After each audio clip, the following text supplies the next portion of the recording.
नेताजी के नाम से लोकप्रिय सुभाष चंद्र बोस एक प्रखर राष्ट्रवादी, प्रभावी वक्ता, कुशल संगठनकर्ता, महान स्वतंत्रता सेनानी और भारतीय इतिहास का रुख बदल देने वाले महापुरुषों में से एक थे। नेताजी का जन्म 23 जनवरी 1897 को ओडिशा प्रांत में कटक में हुआ था।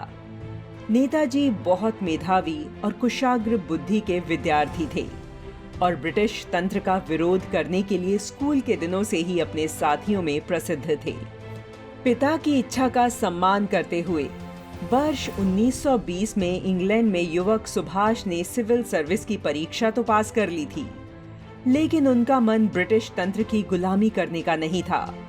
वे देश को आजाद कराने का स्वप्न देखा करते थे। इसी स्वप्न के साथ उन्होंने अंग्रेजों की सिविल सर्विस से त्याग पत्र दे दिया और मां भारती की आजादी के लिए जुट गए। वर्ष 1927 में नेताजी भारतीय राष्ट्रीय कांग्रेस के महासचिव थे, लेकिन कांग्रेस में उपजी गुटबाजी और गांधी जी के साथ वैचारिक मतभेदों के कारण वह समझ गए थे कि कांग्रेस की नीतियों से देश का भला नहीं होने वाला। वह कांग्रेस से अलग हो गए और उन्होंने ब्रिटिश सरकार के विरुद्ध सशस्त्र स्वतंत्रता संग्राम का बिगुल फूंक दिया। 1945 में विदेश यात्रा के दौरान वे आश्चर्यजनक रूप से गायब हो गए थे। उनकी मृत्यु हो जाने का समाचार भी आया था, लेकिन सच क्या था वह आज भी रहस्य है। तत्कालीन लोगों की मान्यता थी कि वह नेताजी सुभाष चंद्र बोस ही थे, जिन्होंने ब्रिटिश सरकार के सामने भारत छोड़ने की परिस्थितियां पैदा कर दी थी। किंतु दुर्भाग्य देखो, आजादी के बाद की सरकारों ने नेताजी को भुला दिया और उन्हें गुमनाम बना दिया गया। कहते हैं ना, वक्त बदलता है, सत्ता बदली, गुमनाम नायकों और हाशिए पर धकेल दी गई भारत की विरासत को सहेजने का काम शुरू हो गया। नेताजी को भी वह सम्मान मिला जिसके वे हकदार थे। 23 जनवरी 2019 को नेताजी सुभाष चंद्र बोस की 122वीं जयंती के अवसर पर लाल किले में नेताजी सुभाष संग्रहालय का उद्घाटन किया गया। 2021 में मोदी सरकार ने घोषणा की कि नेताजी सुभाष चंद्र बोस की जयंती को पराक्रम दिवस के रूप में मनाया जाएगा। 8 सितंबर 2022 को प्रधानमंत्री नरेंद्र मोदी ने गुलामी की निशानी राजपथ को कर्तव्य पथ कर दिया और इंडिया गेट के सामने नेताजी सुभाष चंद्र भव्य प्रतिमा का लोकार्पण भी किया।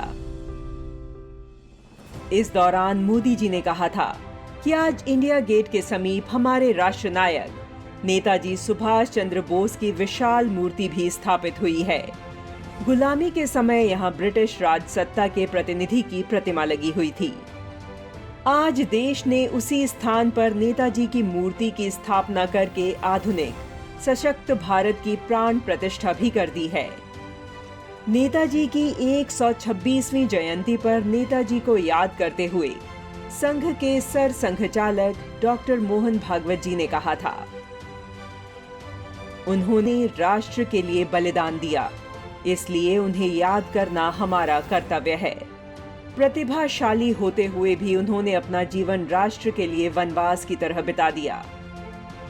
नेताजी एक ऐसे महामानव थे जो पद और संसाधनों की चुनौती से परे थे। उनमें साहस था, स्वाभिमान था, उनके पास विचार थे, विजन था, उनमें नेतृत्व की क्षमता थी, नीतियां थी।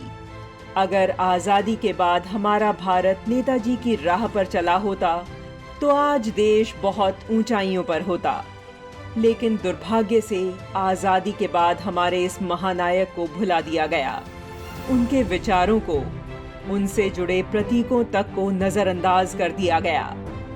लेकिन आज उन्हें वह सम्मान मिल रहा है जिसके वे हकदार थे। ऐसे महान स्वतंत्रता सेनानी नेताजी सुभाष चंद्र बोस को शत शत नमन।